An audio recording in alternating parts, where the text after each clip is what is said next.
Make way for the flame, the king of the Unga, Camelot's worst nightmare, the gorilla man himself, Sir Gawain. Praise be to the sun. Releasing just part of his flame blew back Mash, Ritsuka, and Bedivere at the same time. The sheer heat of his flame was enough to reach levels of magma, turning his entire hand into molten rock. Magma itself ranging past 2000 degrees Fahrenheit. He can casually release massive walls of flame that reach up to at least 6 stories high, the flame itself being taller than the buildings around it. You had the residual rocks start to come down like meteors just from being near him. His flame manipulations give him access to heat waves that go a great distance and melt stone with ease. He casually sliced an entire falling building to pieces with one swing. When he was tracking down Bedivere, he sliced multiple 3-story buildings in half with one swing as well. When Tamamo Cat tried to use a flame spell on Gawain, Gawain was like, "Are you kidding me? I'm Sun Incarnate." He reinforced his blade with his own solar power and sliced it in half. He even follows this up by saying, "That's not just my power you're seeing, that's pure skill, baby." Colliding with one of his heat waves was enough to leave Passion Lip temporarily immobilized. This is while he was being jumped by Robin Hood. You have his Sword Camelot spell that allows him to create an entire inferno around him and his opponent. Despite her being the one with the authority over the moon spell, BB was terrified of its destructive power, comparing it to the likes of Karna. Gawain being just a human and Karna being a demigod of the sun. Depending on his master, he can normally hold the spell for 3 minutes. From the Fate Extra glossary, it tells us that his sword Galantine is so sharp that it sliced through the Knight Priamus's armor in one shot. Him deflecting an attack was enough to put Da Vinci on her back nearby. From the Camelot chapter, we know that he's the one that put down Sir Gareth. In the Garden of Avalon, he managed to trap one of Vortigern's hands, Vortigern himself being an extremely massive dragon with extraordinary power. Again, in the Seraph chapter, you had him slice an entire tower in half with one swing. Melt, as a high tier servant herself, admitting to being impressed by Gawain's skill. In another interaction, you had him reach Melt and stab her directly in the chest. At times, you had him outperforming Melt's shadow whips, which we know can steal energy even if you guard them. This means that he had to double his awareness just to go against her. Despite him taking damage in return, Gawain was more than willing to put his life on the line to land a fatal hit on Melt. With just one arm, he was able to stop a shield charge from Mash and just toss her to the side. He casually ran through 10 stone walls like they were nothing, like they were made of paper. What is wrong with this man? Then he tossed Bedivere through the wall while he was doing it. In the Seraph chapter, he was able to briefly hold back Passion Lip despite her role as being Sentinel. Again, you had him be the one to hold Passion down even though she has some of the greatest size and physical strength as a spirit. Melt complimenting him on how far he'd go to risk his life just to save her. He also mentioned that the territorial buff from them being in the chapter was actually nerfing him. When he was going up against Robin Hood and Liz at the same time, he caught an arrow from Robin Hood and he caught Liz's spear at a moment's notice. They tried to jump my boy and were getting handled dolo. You had him one-shot Robin Hood by putting his arm straight through his chest. Come pick your mans up. With the command spell, Gawain was able to fend off Passion Lip for even more time. Again, she was being ridiculously buffed just from being a guardian in the chapter. She crushed 128 servants on her own and he's still holding his weight. In his fight against Nero, he had enough physical strength to launch her countless meters away into a stone pillar. He has versatile movements, mixing in his martial arts while they're in their sword fight to land a power blow that left her completely stunned. Then followed this up by moving at a speed so fast that it appeared as if he was teleporting. His physical strength of him accelerating from a boulder was enough to smash it to pieces. He landed a reinforced hit on Nero that blew her straight into the ground at Mach speed. In Fate Extra Foxtail, you had him getting jumped by Melt and Passion Lip and they were barely keeping up with him, blocking them both at the same time with just one of his strikes. Gawain himself telling his master that he's not even bothered by it being 2-1. It also shows the sheer difference between him and Passion now that they're not in the Seraph chapter. You had them both try to land a barrage of kicks and punches, he shrugged this off too. You had Karna mention that even if he chose not to intervene, he doubles down on Gawain being able to handle it on his own. He was overwhelming Milt in their one-on-one confrontation. He was keeping up with Karna despite him being a high tier servant and a demigod. With just his pure strength, he was throwing Karna across the roof with his sword. In a bout he had with Suzuka, you had her complimenting him on his overwhelming power. He's extremely agile, being able to quickly jump while carrying his master and Hakuno at the same time. In a short confrontation that he had with Lancelot, Gawain was the one that started to overwhelm him at the end. In that same scene, you had Bedivere try to sneak an attack on Gawain right after, and he stopped him in his tracks with one swing. His ridiculous speed and power was enough to cave in part of a stone wall while jumping from it. The way that Gawain wields his sword with one hand is not just for show. Bedivere tried to make an assault and Gawain just caught his sword in his palm. Then he turned around and fended off him and Mash and blew them both into a wall. He is the 1v2 demon, I'm convinced. One kick alone when he was up against Bedivere was enough to send him dozens of meters away. He has a mental endurance that knows no bounds, being stuck to guard a floor for nearly a millennium and he thinks nothing about it. His awareness is not from this world. In his fight against Suzuka, every time she tried to get the upper hand, he would just make adjustments in that same moment and stay ahead of her, even pointing out when she was trying to bait him. This had her complimenting him several times over. His reaction speed, his composure, and admitting that he's just too good to get all of his power from the sun. From his profile, we know that Gawain is the right hand that everybody needs. His loyalty to Arthur stated to be strong as iron. In Camelot, just him landing was enough to crater the ground and send a group of warriors flying. We know that he casually tosses his sword at least 12 stories high just to activate his power. His physical strength is insane. You had him not only pick up but hold a massive block of stone in place with one arm, by the way, then toss it to the side like it was lightweight. You think Gawain needs a weapon? Yeah, right. When his sword was out of his possession, he was still giving Bedivere a good strangle. You want to talk about tanking? This dude took a direct blast from part of Artoria's Rongo Minion and still survived. In the anime, they tried to nerf him to just being blown across the room, but in the actual chapter, he didn't just get blown through the room, he got blown through the wall of the entire city. Even Mordred had to give her props for him being able to shake this off. The Lion King admitting that the blast was death itself and it should have ended him. Tristan and Agravain being just as surprised. And to take it up a notch, Rongo Minion is one of the strongest phantasms in Fate, period.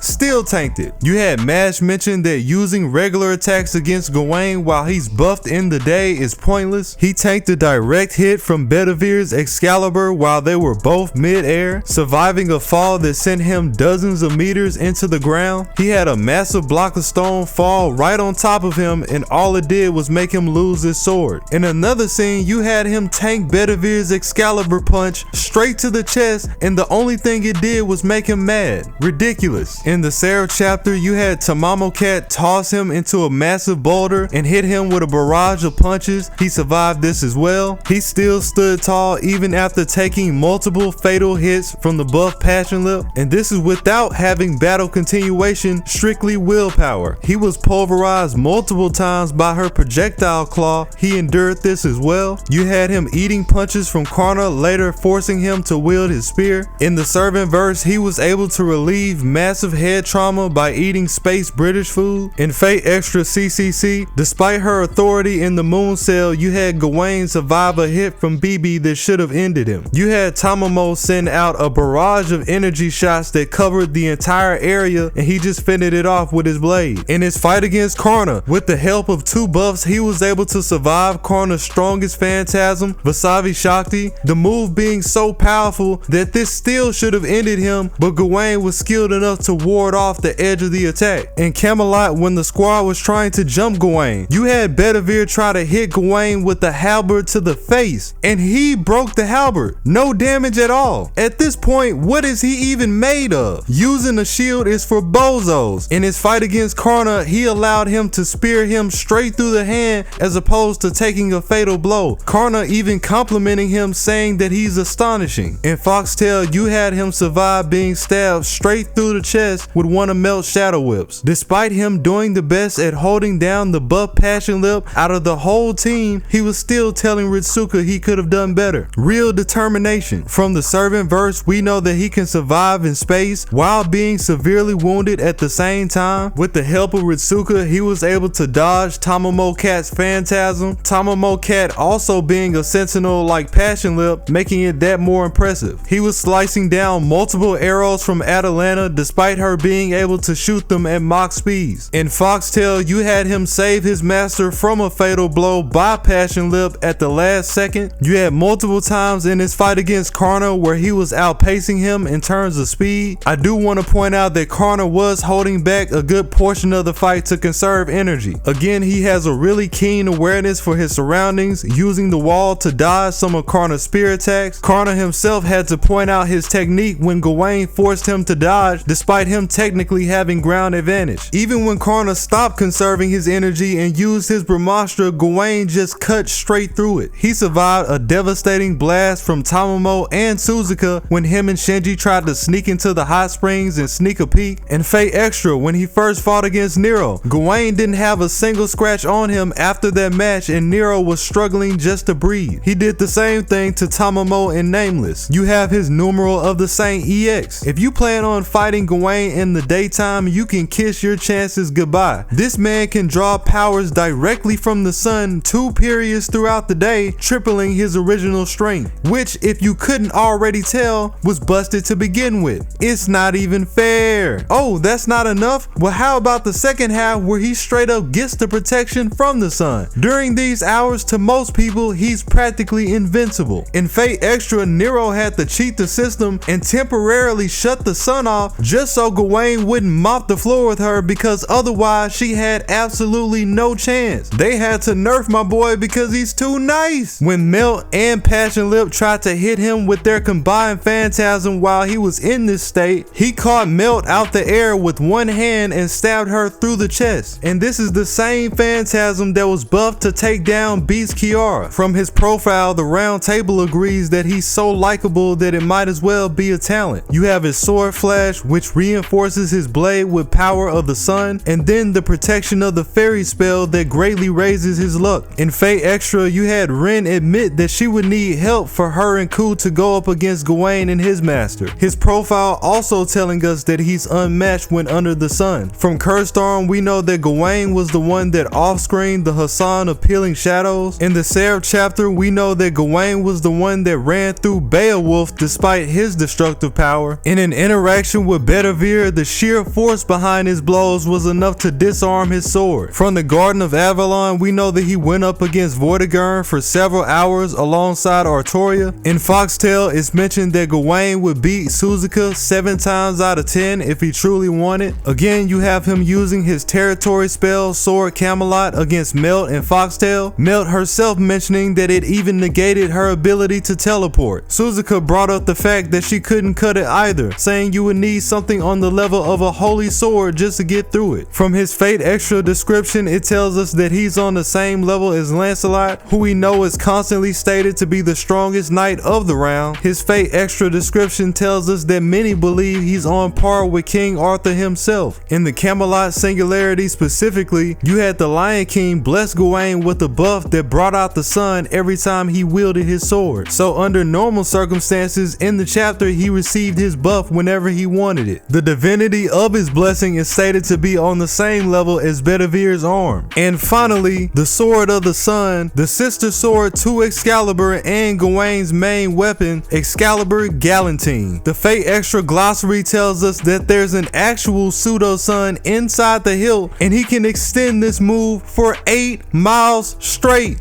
Huh? Swinging his blade one time while his phantasm was activated, shot Nero through a coliseum and cratered her into the ground. Then he followed this up with an actual blast that shot through 9 levels of the moon cell. He was able to not only fend off but overpower Chakravartin, the same phantasm that originally belonged to Buddha. It was this same phantasm that allowed him to defeat Karna and leave him in fatal condition. And Seraph, you had Tristan mention that his sword would be enough to evaporate an entire lake dry just from him bringing it out. In Fate Extella, you had him tell us that his sword can somewhat rival the sword of Mars from Altera. Surely you can't be surprised. I mean, this is the starting 5 of the round table we're talking about. Gawain has the same amount of rings as Bill Russell. His skills are unmatched. He's got one of the best phantasms around. He's got buffs from the sun on speed dial, beating demigods as just a human. He's out here 1v2ing high tier servants on multiple occasions, and he's got them struggling. His greatest weakness?